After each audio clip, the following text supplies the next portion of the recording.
나는 택시 운전사. 룸사롱 다녀온 택시 손님의 말. 자정이 가까운 밤이었다. 강남의 룸살롱 앞에서 택시에 오른 손님은 술에 제법 취해 보였다. 정체 풀린 길은 한산했지만 고질적인 좌회전 정체 구간에서 몇 번 신호를 기다렸다. 도착까지 20여 분 그는 계속 통화 중이었다. 수백만 원짜리 술을 먹었고 사업은 그럭저럭이고 몇 주 후 골프 약속을 상기시키는 동안 차는 목적지에 도착했다. 카드를 내밀면서 요금을 확인한 그가 평소보다 2,000원 정도가 더 나온 것 같다는 푸념을 했다. 앱에서 자동 연동된 내비게이션을 따라왔다는 말을 다 하기도 전에 차 문이 꽝하고 닫혔다. 그는 비틀거리며 아파트 출입구를 향했다.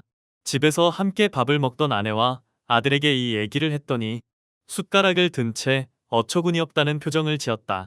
수백만 원 술값도 아깝지 않은 사람이 겨우 택시비 2,000원 때문에 기분이 상했다는 게 이해가 안 된다고 했다. 처음에는 나도 그랬다.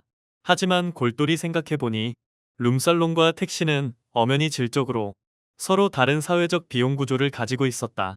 사회 통념상 룸살롱의 적정 비용과 택시의 적정 비용이 따로 있고 그 비용의 합리성에 따라 자연스럽게 감정적 반응이 일어난다.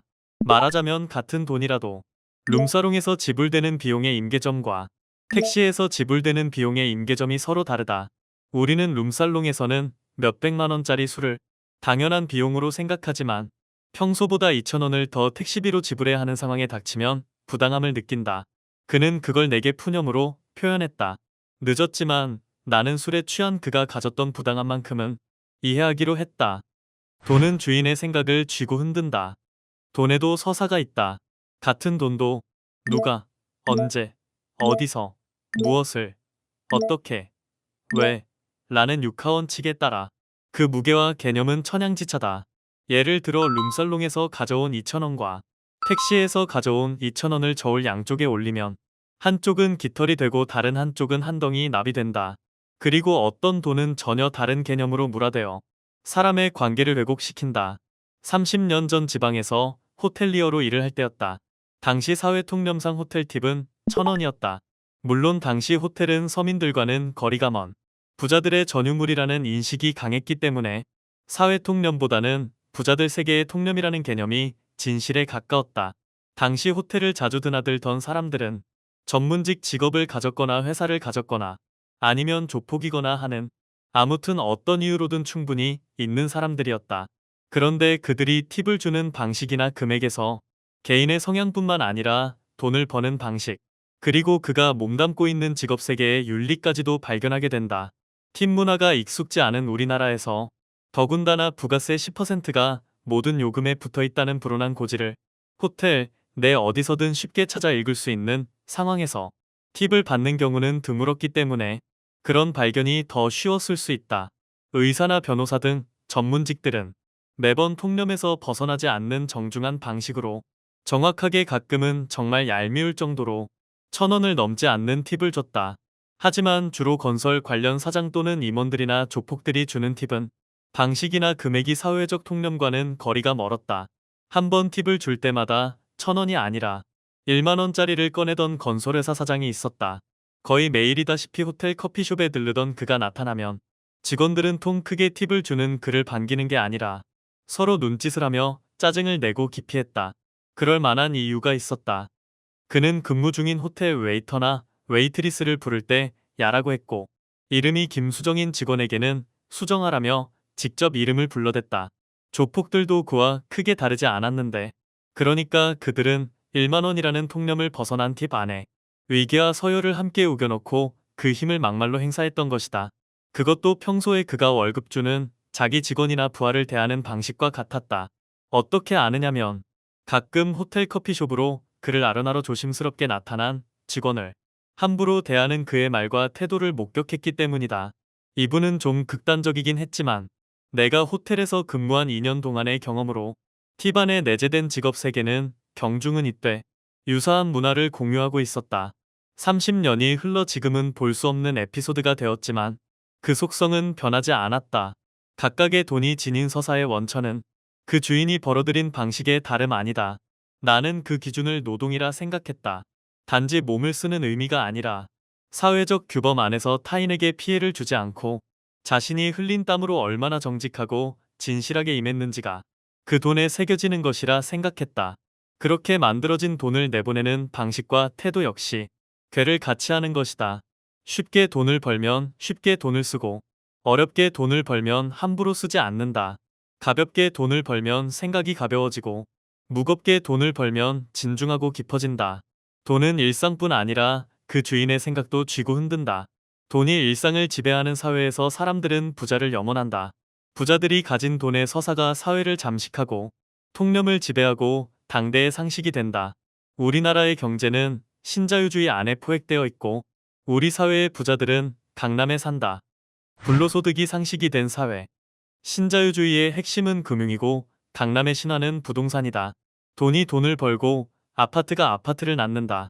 진득한 땀 한 방울 없는 불로소득이 사회를 잠식하고 통념을 지배하고 당대의 상식이 된 지 오래다. 아파트로 부를 이룬 강남의 부자들이 가진 돈의 서사는 가볍고 천박하다. 빌거와 휴거와 엘사라는 말이 어린아이들과 어른들 입에서 함부로 떠들어진다. 그 신조어의 발로가 아파트값 하락을 우려하는 천박한 시민의식이라는 건 모두가 인정하는 사실이다. 아파트값 때문에 가난하지만 성실하게 사는 멀쩡한 사람들을 거지로 만드는 사회가 비정상임은 상식이지만 시대의 반영인 그 말은 사라지지 않는다. 여전히 당대의 상식으로 유효하다는 방증이다. 게다가 사회적 차별은 더욱 공고해졌다. 불로소득에 대한 도덕적 임계점을 상실한 우리 사회에 닥친 만연한 현실은 포기와 좌절이고 차별과 격차에 대한 무관심이다. 집이 없는 젊은 부부는 아이 낳기를 포기하고 적은 월급은 작은 능력에 대한 적절한 보상이라는 능력주의가 판을 친다. 2023년 2월 19일 KBS 뉴스에 따르면 1980년 500인 이상 사업체 평균 임금은 500인 미만 사업체보다 10% 높은 수준이었다. 80년대 후반이 되면 그 격차는 25%로 2008년부터는 50%까지 벌어졌다. 노동자 4명 이하 기업과의 차이는 미국은 1.2배, 일본은 1.5배, 프랑스는 1.6배였고 한국은 3배였다. 같은 기사에서 그럼 이 차이는 정당한가에 대한 설명에서 노동자 개인의 능력 차이가 아니라 기업체 규모의 차이로 인해 임금 격차가 발생한 거로 보인다는 의미라고 했다. 2017년 대통령 직속 사회적 대화기구인 경제사회노동위원회에 제출된 사업체 규모별 임금 격차 분석 보고서를 인용했는데 그 근본 원인을 원하청 간의 수익성 격차라고 보았다. 개인의 능력보다 산업의 구조적 문제에서 차별의 맹아가 발화되었다는 결론이다. 성실하지 못해서 가난하다는 말 일부만 유효하다. 더군다나 월급으로는 가망 없는 집값 때문에 가난이 가난으로 이어지고 부자로 태어난 자가 더 큰 부자가 되는 현실이다. 지난해 개인 택시를 시작하고 얼마 안 된 볕 좋은 가을 한낮이었다. 골프백을 트렁크에 실은 40대 초반쯤 돼 보이는 젊은 청년이 택시에 올랐다. 고급 빌라촌으로 가는 길에 건물주 할아버지와 전화 통화를 하는데 내용은 사업하는 친구에게 시세보다 조금 싸게 할아버지 건물에 세를 내달라는 부탁이었다. 그가 강조했던 건 친구가 미국에서 유학했고 사는 곳은 타워팰리스라는 말이었는데 이는 마치 친구가 그들과 같은 부류임을 증명하는 마땅한 근거가 아니겠냐는 식으로 내겐 들렸다. 부럽다는 마음에 앞서 나와는 동떨어진 세계를 사는 사람들의 대화가 이명처럼 들려오는 바람에 현실처럼 느껴지지 않았다. 모든 사람이 부자가 되기를 바란다. 하지만 지금 우리 사회는 돈 많은 할아버지나 부모님이 아니라면 유감스럽지만 가난한 자가 부자가 되기는 글러먹은 세상이다. 가난한 자는 가난한 자의 운명을 살지만 부자인 자는 더 큰 부자로의 무한한 욕망을 펼칠 수 있는 구조이기 때문이다. 신자유주의는 돈이 돈을 벌고 강남 경제의 중심인 아파트는 아파트를 낳는다. 사회 구조적 문제를 외면한 채 능력주의를 맹신하는 사회는 차별과 격차를 당연시하고 빌거와 휴거와 엘사라는 말이 거부감 없이 회자된다. 구조적 문제를 진지하게 다루는 골치 아픈 주제는 언론에서 맥을 못 추고 그 자리를 대신해 요동치는 아파트 시세와 주택담보대출 금리의 변동성이 헤드라인을 장식하고 클릭수를 무한대로 끌어올린다. 최근 급격히 오르는 아파트 가격에 대해 정부가 대책을 강구 중이라는 뉴스를 접했다. 이쪽이든 저쪽이든 어느 정부도 자신의 가족들이 모여 사는 강남을 이기지 못했다. 누구든 제 손을 직접 부러뜨리기는 쉽지 않은 일이다. 지금 세상에 가장 많이 유통되는 돈의 서사는 불로소득이다. 안타깝지만 차갑게 마주해야 할 현실이다. 하루 10시간 노동으로 겨우 먹고 살 수 있는 가난한 택시 운전사인 나는 그저 아이들의 꿈이 꺾이지 않는 세상을 소망한다. 나 또한 불로소득에 대한 일말의 욕망도 없다는 거짓말을 하지 않는다. 다만 나로서는 가능성이 박한 일에 투신하는 어리석은 짓을 하기 싫을 뿐이다.